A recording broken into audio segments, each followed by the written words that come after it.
अस्सलाम वालेकुम फ्रेंड्स, आप कैसे हैं। आज हमारी किचन में पक रहा है चुकंदर गोश्त। बहुत ही लजीज जायकेदार है, बहुत ही विटामिन से फुल होती है। आप ज़रूर लास्ट तक वीडियो देखिएगा, ठीक है। हमने एक भगोना लिया, उसमें घी डाला, उसमें मैं प्याज फ्राई कर रही हूँ, ठीक है। प्याज फ्राई हो रही है। इसके बाद मैं इसमें शामिल करूँगी गर्म मसाला, तेज़पत्ता, दालचीनी, लौंग, काली मिर्च, बड़ी इलायची, ठीक है। ये मैंने इसमें डाला और मैं इसको फ्राई करूँगी जब तक इसका कलर गोल्डन ब्राउन ना हो जाए, ठीक है। गोल्डन ब्राउन हो जाएगी फिर मैं इसको, अभी देखिए ये फ्राई हो रही है, गोल्डन ब्राउन हो गई। फिर मैंने इसे मिर्चें, पिसा हुआ धनिया, नमक और हल्दी शामिल की है और थोड़ा सा पानी डाल दिया ताकि ये भुन जाए अच्छी तरह, ठीक है। ये भुन गया। भुनने के बाद मैंने इसमें गोश्त डाला। गोश्त डालने के बाद गोश्त को भून रही हूँ। देखिए गोश्त अच्छी तरह भून गया। अब इसमें मैंने डाला है अदरक लहसुन। अदरक लहसुन का पेस्ट है वो मैं इसमें डाल दिया है, उसको भी डाल के मैं भूनूंगी।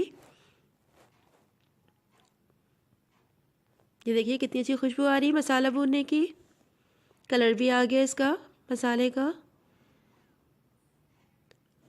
फ्रेंड्स मेरा अगर आपने चैनल अभी तक सब्सक्राइब नहीं किया तो सब्सक्राइब कर लीजिएगा ताकि आपको रोज़ की वीडियोस मिलती रहें। फिर मैंने इसमें थोड़ा सा पानी डालूंगी और बाकी जो प्याज है 2 अदद मैंने ली है वो इसमें मैं डाल दूँगी। ये देखिए प्याज डाली और इसको मैं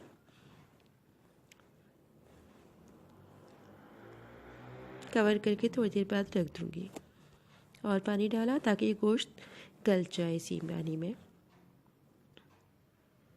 ये देखिए मैंने इसको ढक के रख दिया। तकरीबन 45 मिनट के बाद ही मैंने चेक किया था गोश्त थोड़ा गलने वाला है, तो मैंने फिर इसको अभी भून रही हूँ। मैंने तकरीबन ये 5 अदद टमाटर 1 पाव के करीब होंगे, 1 पाव से थोड़े से कम लिए हैं। उसको मैंने काट के मैंने इसमें डाल दिए। चुकंदर गोश्त में जो है टमाटर ज़्यादा डलते हैं, इसीलिए मैंने इसमें भूनते वक्त टमाटर शामिल कर रही हूँ। ये देखिए गोश्त को बहुत अच्छी तरह नहीं गलाया, क्योंकि अगर पूरा गल चुका होता तो ये टमाटर के पानी से फिर मज़ीद गल जाता, तो यानी बिल्कुल रेशा रेशा हो जाता है बिल्कुल। देखिए ये गल रहा है, टमाटर अपना हो गया है। इसके बाद मुझे हरी मिर्च भी इसमें डालनी है। देखिए एक हरी मिर्च भी आ गई। देखिए गोश्त भी डाल दिया, गोश्त गल गया, टमाटर डाल दिया, हरी मिर्च भी डाल के भून रही हूँ। चुकंदर जो मैंने लिए हैं 2 से 3 अदद, उसको अच्छी तरह कद्दूकश करना है, यानी बारीक करना है।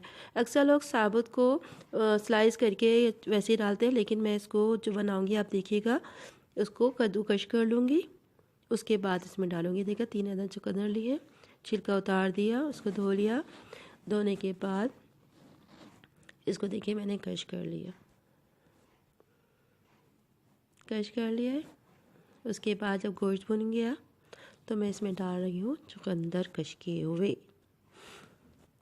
ये देखिए वैसे तो होता है गोश्त खा लिया जाता है, कुछ लोग कहते हैं नहीं चुकंदर गोश्त पसंद नहीं है। आप इस तरह बनाइए, बहुत ही टेस्टी होता है। मीठापन बिल्कुल नहीं आता क्योंकि हमने भूनते वक्त इसमें टमाटर भी शामिल कर दिया, और चुकंदर जब कश करके डालते हैं इसका टेस्ट भी बहुत अच्छा होता है। ये देखिए इसमें भी डालकर थोड़ा सा भून रही हूँ। आप लोग ज़रूर बनाइएगा, फीडबैक दीजिएगा कि कैसा बना। चुकंदर के बहुत ही फ़ायदे हैं। आपको अगर इंशाल्लाह फिर नेक्स्ट वीडियो में मैं बताऊंगी कि कितने फ़ायदे हैं, कितने आपके स्किन के लिए, बालों के लिए, आपकी आइज़ के लिए। देखिए फिर इसमें थोड़ा सा पानी डाल रही हूँ। पानी डाल के मैं इसको ढक दूँगी थोड़ी देर में। देखिए जोश आ रहा है, बॉयल हो रहा है। सर्दियों में तो इतनी सब्ज़ी होती हैं, गोश्त में पकती हैं, गाजर गोश्त, चुकंदर गोश्त, मूली गोश्त और बहुत सारी चीज़ें होती हैं। गोश्त के बगैर भी वेजिटेबल्स बहुत सारी होती हैं जो आप पकाएं। ये देखिए मैंने इसको कवर कर दिया, कवर कर लिया। उसके बाद देखा कि हाँ ये देखिए कलर भी कितना अच्छा आ गया और ये चुकंदर कितना ज़बरदस्त गल गया है। थोड़ा सा मैंने पानी डाला था ताकि चुकंदर भी अच्छा गल जाए। वैसे तो जल्दी गल जाता है, लेकिन ये है कि ताकि बहुत ही टेस्ट ज़बरदस्त हो गया। ये देखिए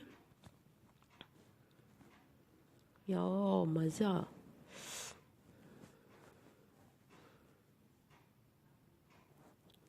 मैंने भी हरा धनिया बारीक काट के डाल रही हूँ। इसके बाद मैं डालूँगी पिसा हुआ गरम मसाला और थोड़ी देर बाद कवर करके रख दूँगी। ये देखिए पक गया, ज़बरदस्त। आप ज़रूर बनाइएगा, फीडबैक ज़रूर दीजिएगा, मेरा चैनल ज़रूर सब्सक्राइब कीजिएगा और शेयर ज़रूर करिए। इंशाल्लाह फिर नई वीडियो के साथ हाजिर होंगे। अपना ख्याल रखिए। देखिए तैयार हो गया है, आप लोग ज़रूर बनाइए।